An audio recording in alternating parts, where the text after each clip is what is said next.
Hi there, I'm David Harvey. I'm here with John Andrews, and this is the Two Texts podcast. In this podcast, we're two friends in two different countries, here every 2 weeks, talking about two different texts taken from the Bible. This is our second season. It's about the miracles of Jesus, and this is episode 18, and it's called John chapter 9, part 2. So, John, we are back in John chapter 9. We had a really pretty deep conversation about John chapter 9 in the last episode. I had fun. I think you did as well. Absolutely. I always have fun with you, David. It's marvelous. Come on now. So, I think if you've not listened to the last episode, then it's worth going back and listening to that, because we're going to do a lot of groundwork of making sense of this miracle there. So if you've ended up listening to this one before the previous episode, then I would recommend just pausing this, jump back one episode, listen to that one, and then come back and join us here. For sure. But shall we recap our way through chapter 9 just briefly, just to sort of set the scene? Do you want to read verses 1 through 7, just frame the miracle for us, John? Do you have that there? Yeah, I'd love to. I think that's worthwhile, because the miracle itself, of course, is this great sign that John's pointing to, and that sets the whole thing up. And we in our last podcast, we really talked about the importance of the first 5 verses, but the first 7 include the miracle as well. So it says this, as that's Jesus, went along, he saw a man blind from birth. The disciples asked him, Rabbi, who sinned, this man or his parents, that he was born blind? Neither this man nor his parents sinned, Jesus said, but this happened so that the works of God might be displayed in him. It's just so beautiful. As long as it is day, we must do the works of him who sent me. Night is coming when no one can work. While I am in the world, I am the light of the world. After saying this, he spit on the ground, made some mud with the saliva and put it on the man's eyes. Go, he told him, wash in the pool of Siloam. This word means sent.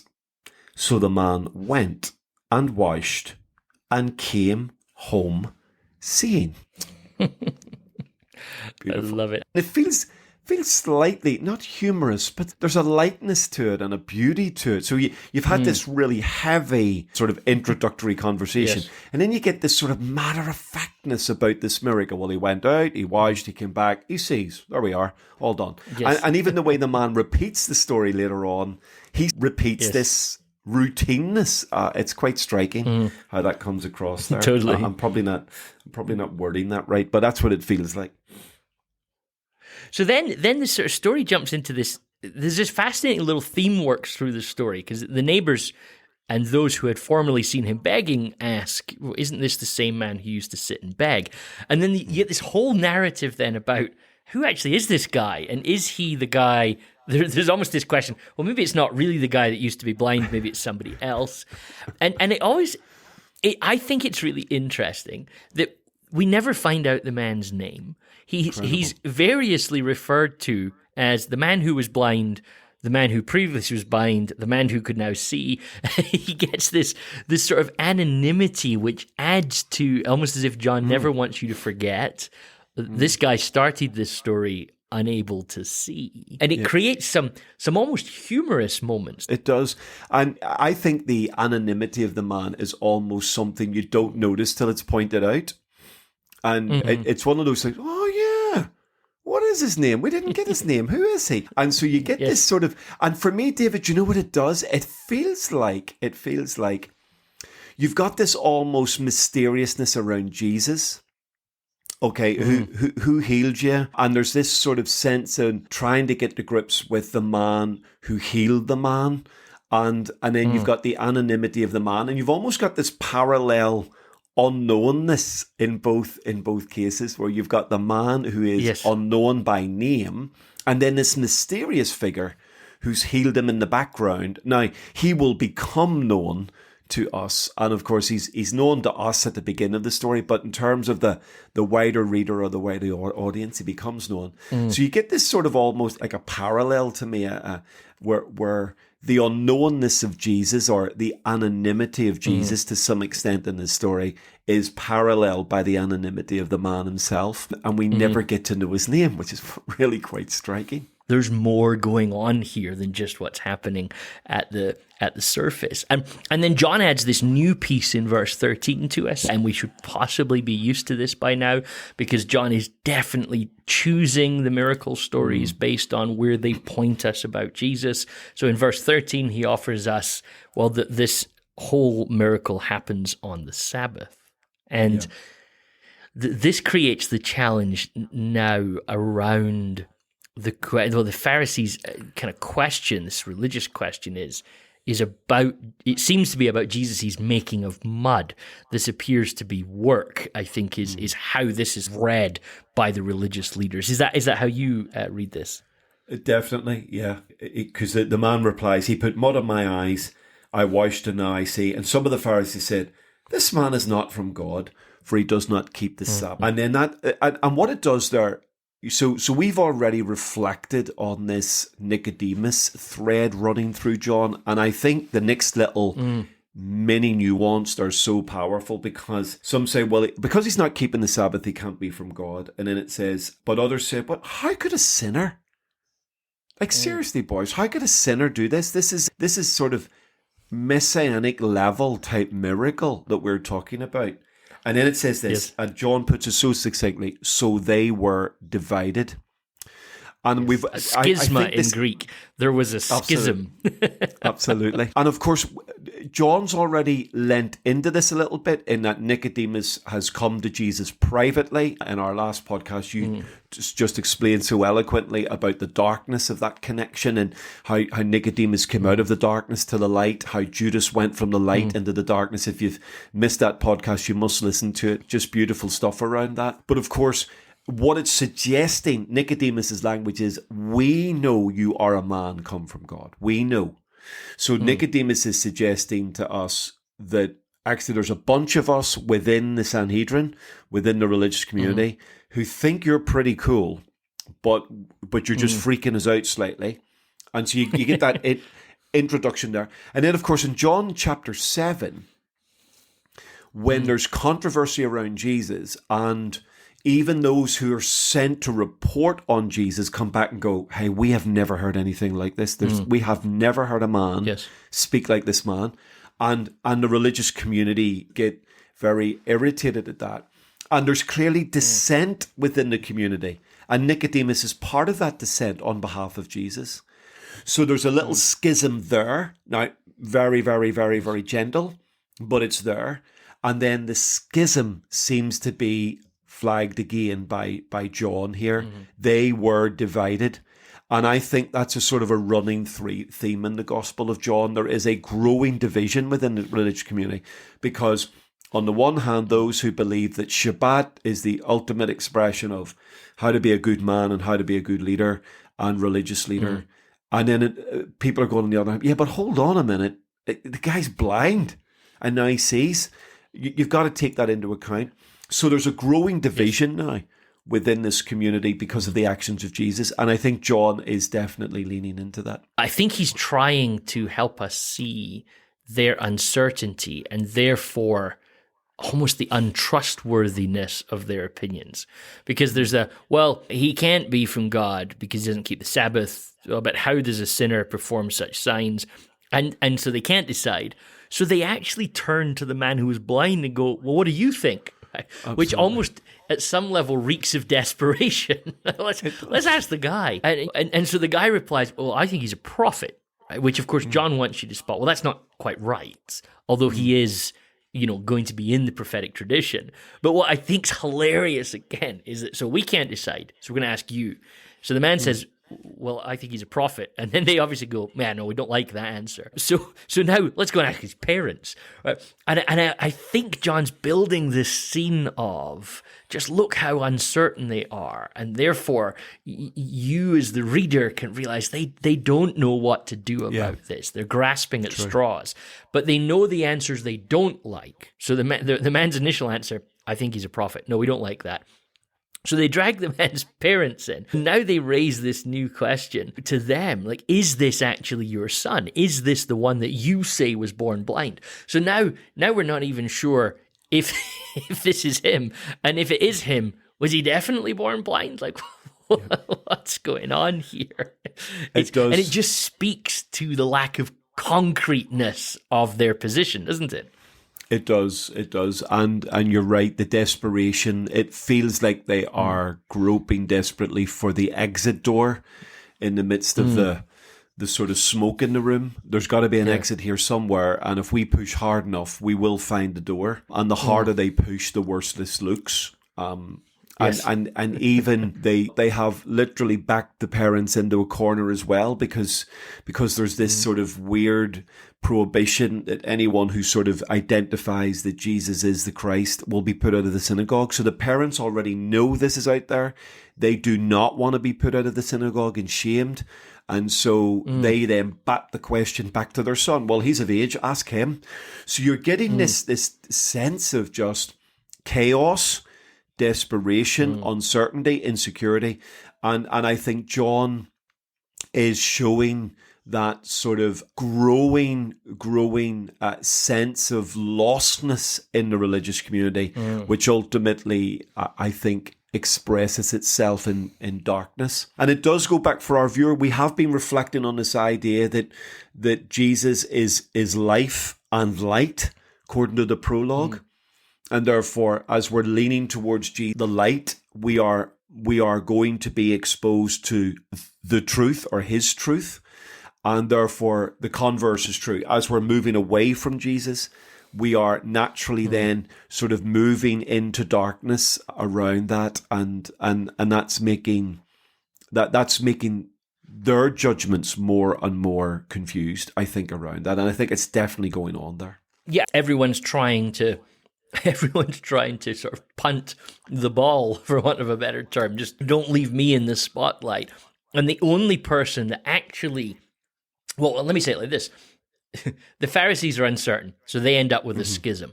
The parents, they don't want to get involved because they have this fear. I love the language, the kind of strength of the language in the Greek, that the Jewish leaders had decided that if anyone confessed Christ, so we translate that often, acknowledge that Jesus was the Messiah, but the Greek's quite simple. If they confessed Christ, they'd be thrown out of the synagogue. The parents say he's of age, so it probably means the boy's over 13. I think becoming of age was kind of 13 plus 1 day in the tradition. So you've got this narrative of schism amongst the leaders, kind of distancing amongst the parents. But every time we cycle back round to the man, he's developed his story. So every time we meet him, he's a little more confident, and he's getting a little more kind of affirmed in what he thinks. So the first time he's like, well, I don't actually know where he is. The second time, I think he's a prophet, right? But then a second time they summon the man who had been blind. Now the Pharisees have kind of tried to double down a little bit. We know this man is a sinner. Right? But of course, and we've talked about this in this series before, but this is actually a really problematic position to take, because the healing, and the man even alludes to this, with the healing of someone who is blind is a messianic miracle. It's not one that happens in the Old Testament. In fact, prophets themselves, outside of Elijah and Elisha, are not really big miracle workers in the Old Testament traditions, are they? So that's true. So they've really cornered themselves with the definition of him as a sinner, which is difficult for them to really hold to, which is where the beauty of the man's situation is really quite powerful, where he says, well, here's what I know. I was blind, now I'm not. It's fabulous. I mean, it's a fabulous, I have to say, that sort of, my eyes were just on the text as you were just coming to it there, David. You know, whether he is a sinner or not, I don't know. But one thing I do know I was blind, now I see. I was blind, now I'm not. Okay, answer that for me. Explain that to me. And ironically, by almost trying to avoid the elephant in the room, the guy was blind and now he sees. They literally highlight the elephant in the room, and he goes, "Yeah, I am the elephant in the room. I was blind, but now I actually can see. Can you explain that to me?" And put that in whatever theological box you want. But this stuff doesn't normally happen. And he actually says to them, look, we know this doesn't. There's nothing on the record, biblical record, of this even happening. So we are now into territory of miracles that, forgive my language, are sort of like Premier League type miracles in terms of even the biblical narrative, not a record of a blind man, a person being born blind who gets his sight. So this is now off the scale, but now it's sort of controversial. Well, is he a sinner or not? And the two things don't marry together. And the man himself now, with his simple, well, I was blind, now I see, is becoming the brand evangelist for Jesus without really knowing at this stage who Jesus is. He's still not quite sure. The one they call Jesus, he says. So that's all he knows at this stage, Jesus' name. He really doesn't know anything about him at this moment. Yes. But again, it leans into this beautiful, here's a man who's had his physical darkness changed. He's been literally brought out of physical darkness to light. And as the story progresses, as the narrative progresses, it almost looks like he's moving from spiritual darkness towards the light. Because, as you've said, his story, every time we circle round to it, gets a little bit stronger, a little bit clearer, and it's nudging closer and closer to the light. So to go back to our conversation previously, David, where you talked about Nicodemus moving from the darkness into the light, it feels like this is the trajectory of the man. He's moved literally 100%. from darkness, but he's also moving, even his confession seems to be moving more and more and more towards the light of who Jesus is. And of course, as Jesus said himself at the beginning of this story, I am the light of the world. So it's a powerful trajectory. And so we're going to keep referring to that because it's going to get more and more important to hang on to that. But meanwhile, look at the Pharisees. Now, they decide, okay, so we don't really like that. We don't want to answer that question. I was blind, but now I see. So then they start getting into the mechanics. Well, so what did he actually do? How did he open your eyes? As if that's somehow going to help them come to the conclusion that they want. To which point, the man, again, look at this now, he's beginning to recognize his role in this story, that he is the evangelist, because he says, well, I told you this already. And then he just puts this just brilliant line, well, do you want to become his disciples too? Like, are you interested in this story because you want to follow him? It's beautifully cheeky and quite wonderful. It feels to me, so this is me, I have to be careful, I'm not now eisegesis here, David, but, you know, being of Celtic origin, there's a little sense, you know, does this feel like he's getting his own back on the religious community who've probably walked past him, looked down their noses at him, believing he was steeped in sin from his mother's womb, that his blindness was a product of some evil in his family, his parents or in himself.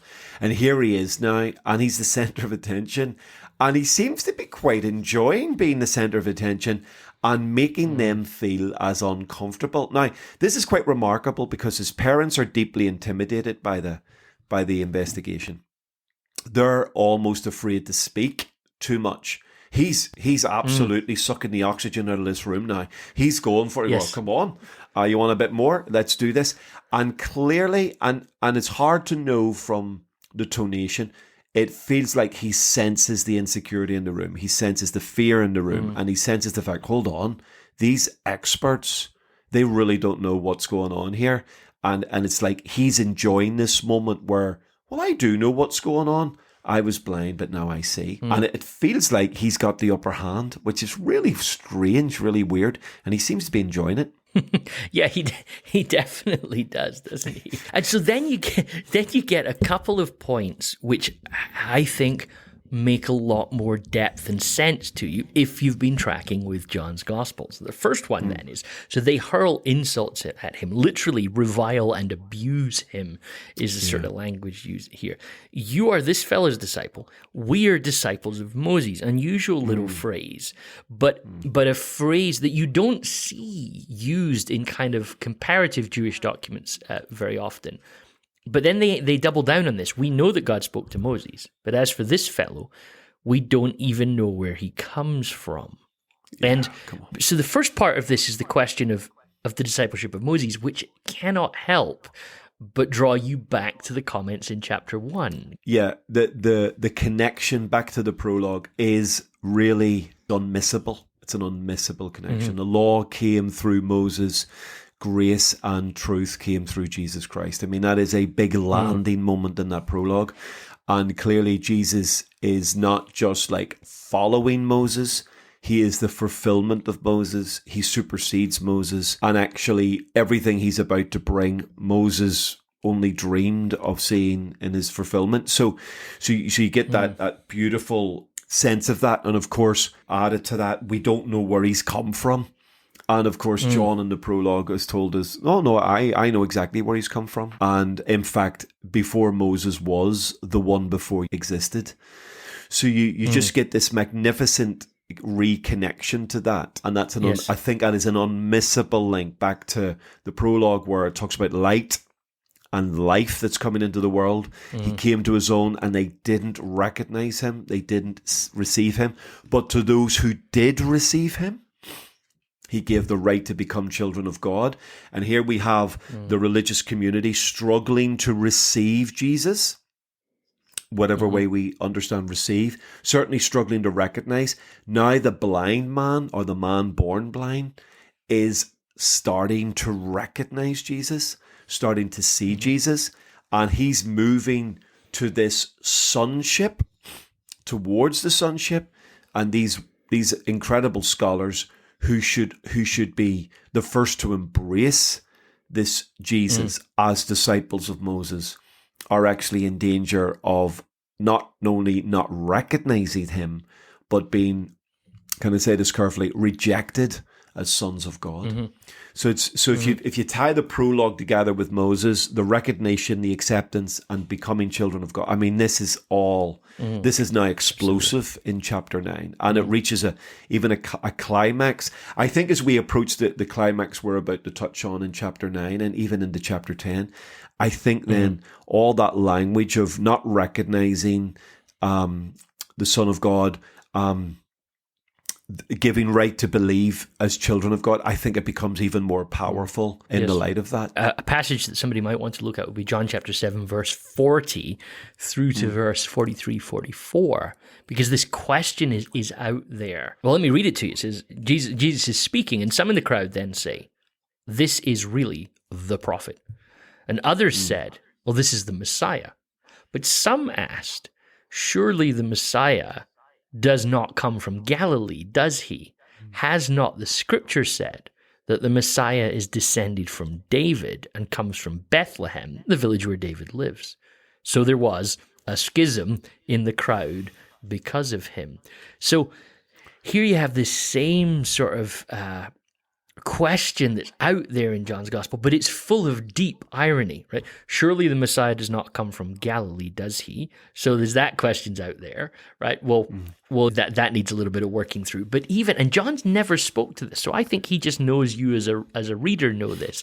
They even then raise the question, well, he can't be the Messiah because he's not from Bethlehem.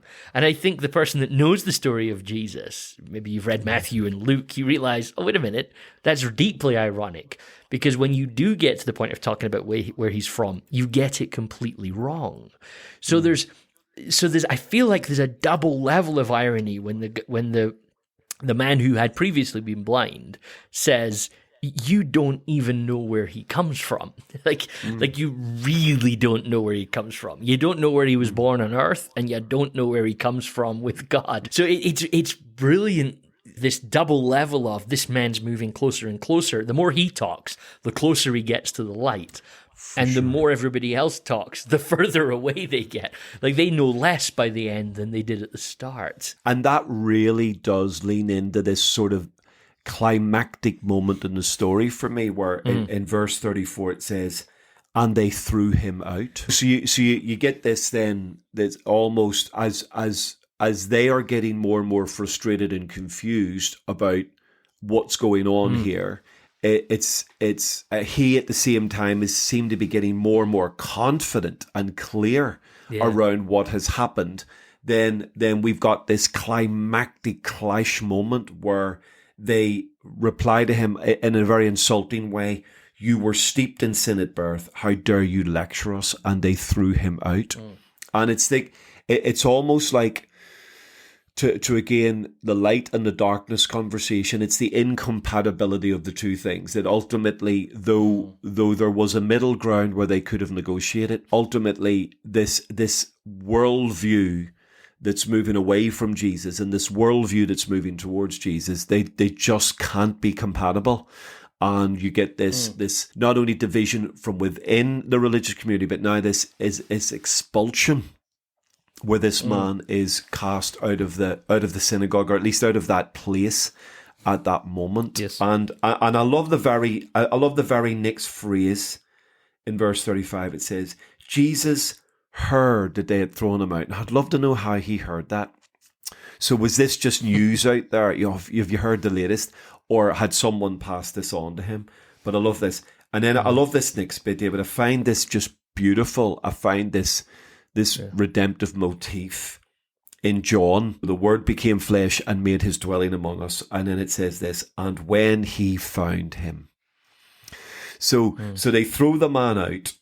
Jesus heard that they had thrown him out, and Jesus found him. The Word made flesh finds the man who is thrown out and re-engages with them. And I just find that there's a lovely now shift of gear about to take place in this sort of caustic, divisive, argumentative environment.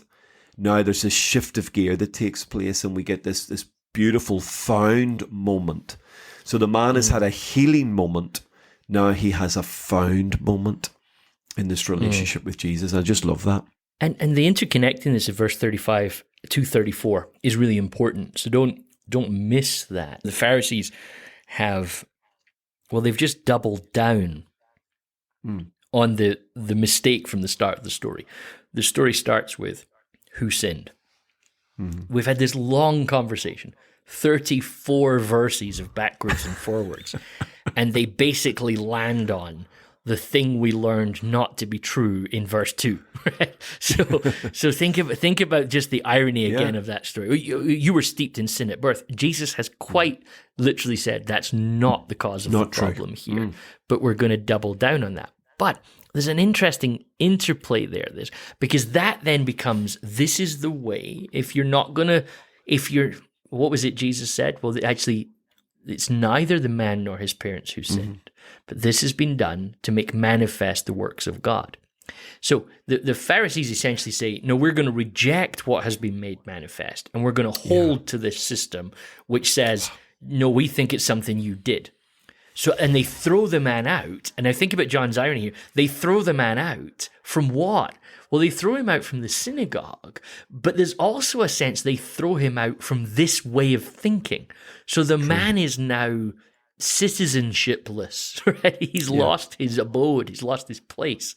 So what's beautiful is he then meets Jesus, or Jesus finds him and invites him into a different way of being. Right? Well, do you believe in the Son of Man? Right? So, because, and at some level, the man has to, because he's nowhere else to go. His old way of thinking, as much as his old place of being, both have been rejected by him. Right? And then you get this, and I do think it's important to note, Galatians 4 verse 8, there's this beautiful line where Paul says, now that God, and then he corrects himself, and I love the fact that he leaves the correction in the text. He says, now that, or rather, are known by God. Beautiful. And we do this thing about, this is when I found Jesus. And I think John 9:35 reminds us that he found you. He was looking for you, and he found you. So So like a lot of heavy lifting going on in two little verses right there that I think give us, a real sense of what John's trying to help us with in this chapter. Gorgeous, gorgeous. So John, I'm going to read verse 35 through to the end of the chapter because we didn't read these in the last episode, and I think there's some stuff we don't want to miss here. So you've alluded to it already, but verse 35 says this: Jesus heard that they had thrown him out, and when he found him, he said, "Do you believe in the Son of Man?" "Well, who is he, sir?" the man asked. "Tell me so that I may believe in him." And Jesus said, "You have now seen him. In fact, he is the one speaking with you." And then the man said, "Lord, I believe." And he worshipped him. And Jesus said, "For judgment I have come into the world, so that the blind will see, and those who see will become blind." Some Pharisees who were with him heard him say this and asked, "What, are we blind too?" And Jesus said, "If you were blind, you would not be guilty of sin. But now that you claim you can see, your guilt remains." Wow. They're like, oof, there's a punch to the end of the passage. Absolutely. Yeah, this lovely piece of brilliant conclusion to this story. I think it really is magnificent, and I love the line that really moved me. I literally, as you read it, I responded emotionally just listening to it, where Jesus says in verse 37, "You have now seen him. In fact, he is the one speaking to you." And for me, David, that's the marrying of now the magnificence of the physical act of bringing light to the man's darkness. And the whole point of the real physical act of bringing light to his darkness was so that this man could see. Now, I know he gets to see him literally, but of course, we know we can see Jesus spiritually, but isn't there a beautiful connectedness? Okay, his eyes are open, and now he sees the Messiah. He sees the Son of Man for himself. And I love the linkage there. I love the trajectory of that. I love the fact that his physical sight is the precursor to this spiritual revelation that is taking place. And he's now seen something that the religious community is struggling to see. He is recognizing what they are struggling to recognize. He is now receiving what they are struggling to receive. And it's just, oh my goodness, you can again see the Johannine dots flashing and connecting all of its text. So true. It's amazing. If you were to open up your spreadsheet software, Microsoft Excel or something like that, and you could create columns. You could have the man who was born blind in one column. You could have the religious leaders in another column, and then down the side you'd have seeing, spiritual seeing, knowing who Jesus is, knowing where Jesus is from. And at the start of the story, the man, can he see? He has an X. No, he can't. Does he know who Jesus is? No, he doesn't. Can he see spiritually? No, he can't. But slowly over the course of this story, his X's turn to checks, don't they? Yes, now he can see physically. By the end, he can see spiritually. But there's this really dark side to the story where by the end, the Pharisees can see physically, but they're unable to see spiritually. And so it has this kind of dark twist at the end where Jesus says, well, I've actually come, and we've seen him cause division. There's a schism even in this passage. There's a schism in chapter 7.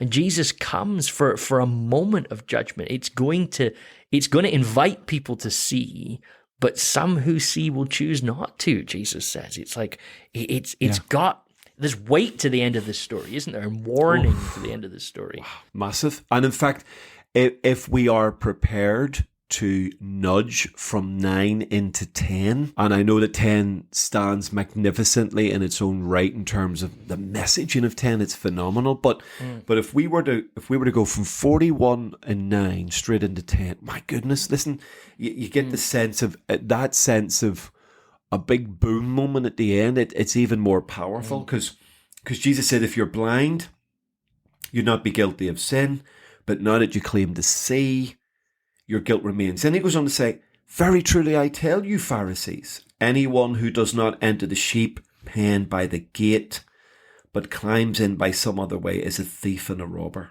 The one who enters by the gate is the shepherd of the sheep.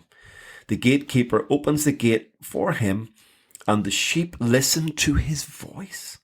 He calls his own sheep by his name and leads them out. When he has brought out all his own, he goes on ahead of them, and his sheep follow him because they know his voice. Oh, almost there. I'll stop in a moment. But they will never follow a stranger. In fact, they will run away from him because they do not recognize the stranger's voice. Jesus used this figure of speech. Look, listen to this. But the Pharisees did not understand what he was telling them. So like naturally, we often bring that division between the magnificence of the story of 10 and in leading 9 and in leading into chapter 10, which has the big I am the gate, I am the good shepherd. And it all almost feels like chapter 10 sits on its own.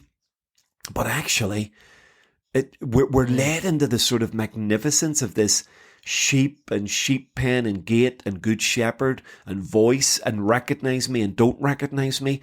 All of that's coming off the back of this story of the man born blind and the fact that he's now recognizing who Jesus is.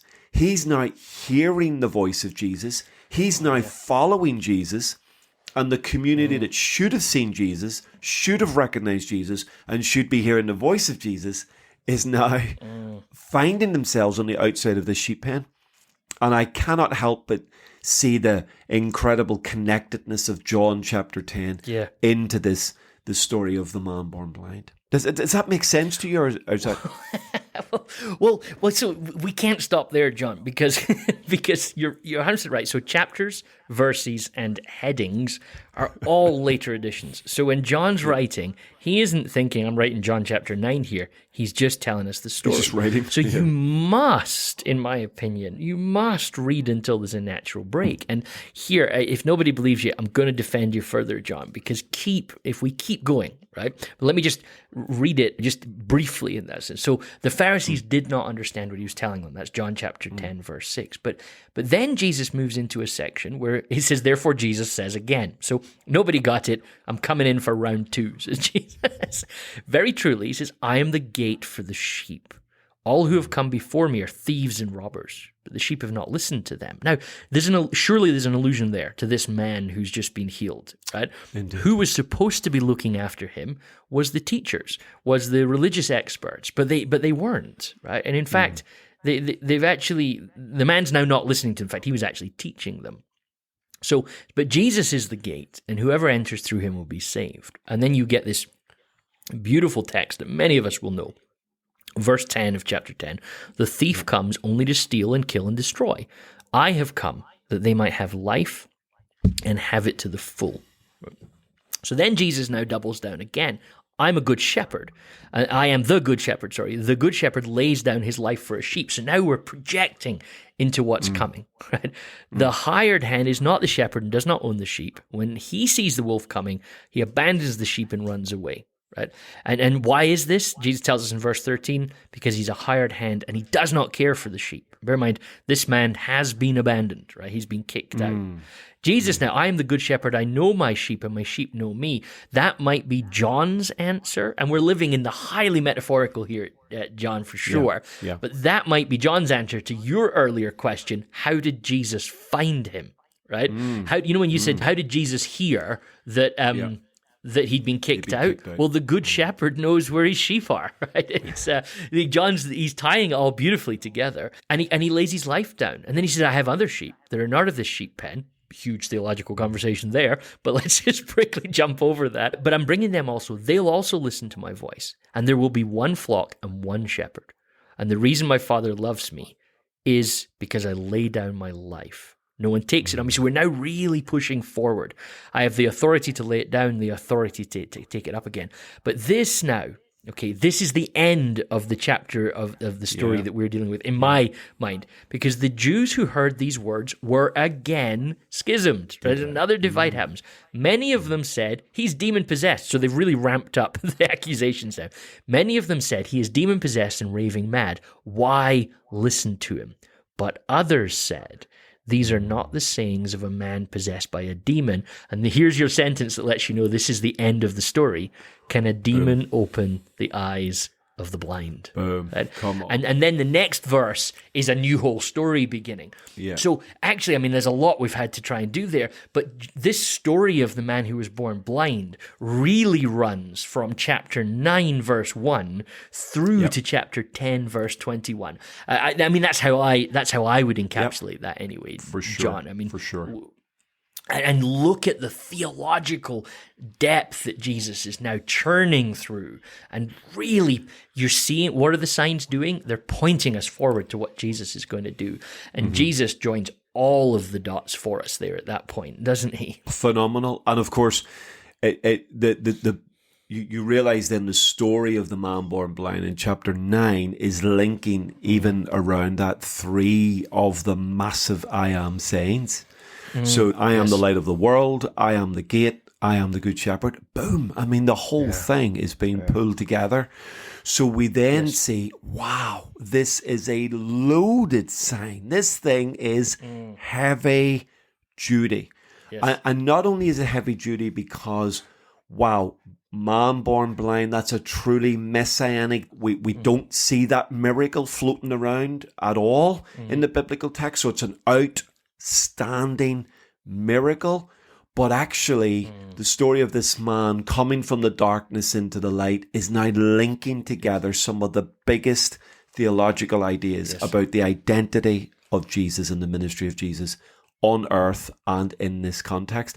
And what does that ministry of Jesus do? It divides. So some are going, this is bonkers, we cannot possibly accept this, and others are going, how can we ignore this? This cannot be from anywhere other than God. And so you get this growing controversy around the identity of Jesus, which is, I think, demonstrated through the signage of these incredible miracles, of which probably a shock to our listeners, the miracle of the man born blind is one of the most outstanding moments in the whole of the Gospels. And yet it's, I think, for a vast majority of followers of Jesus, they just see it as another miracle. And it's one of the most outstanding and heavy and weighted and influential miracles that Jesus performs. It feels to me like we have had sign 1, right? Which now comparatively, and I say this with a lot of reverence, but comparatively seems quite straightforward. We're turning water into wine. But each miracle, I'm imagining a crank that's being ratcheted tighter. And we've kind of, the first ratchet, when you're ratcheting something up, like to secure it to your van or your trailer or something, you're ratchet. And the first few ratchets actually go quite easily, don't they? And you're ratcheting and you're ratcheting. And then there gets a moment where you start thinking, man, this thing's tight now. And I might only have a couple of clicks before it all blows open. And I can over it. And well, I feel like John chapter 9 has got us there. Like we're into the last few clicks and there's one more sign coming. And that's what we're going to talk about in our next 2 episodes. But there's one more sign coming, which is the death and resurrection of Lazarus. But it's there, isn't it? It's so finely balanced. The tension is massive. And so I want to leave that tension just there, John, and just make one little comment before we go, which is chapter 9, verse 38, which I think is a beautiful little moment. It says, and the man said, Lord, I believe, and he worshipped him. Now, the reason I just mentioned that is just really, it's a beautiful little moment here, because the last time that worship was mentioned in John's gospel was when Jesus was having a theological debate with the woman of Samaria about where is the right place to worship. And what's fascinating is it kind of stayed unresolved, that question. Well, you Jews think we should worship here, and we Samaritans think we should worship here. And Jesus kind of leaves it as it's the wrong question to ask. Yeah. And it's been left hanging out there. And here, the next time the word worship's used in John's Gospel, we have now cut through all of the theological debate about whether it's Samaria or Jerusalem. And the man says, Lord, I believe, and he worships Jesus.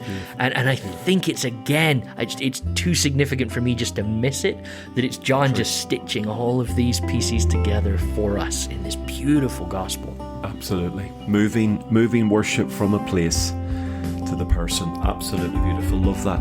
Magnificent stuff. Okay, so that's it for today. Thank you so much for listening. We hope that you enjoyed it. If you'd like to get in touch with either of us about something that we said in this episode, then you can reach out to us on podcast@twotext.com or by liking and following the Two Text podcast on Facebook, Instagram, Twitter, and YouTube. Leave us a comment in any of those spaces to tell us where you're listening from and what you think of the show. And if you really enjoy our show, we'd love it if you'd share it with a friend or two. Don't forget you can listen to all of our previous episodes on www.twotexts.com or wherever you get your podcasts from. But that is it for today. We'll be back in 2 weeks' time with another episode. But until then, goodbye.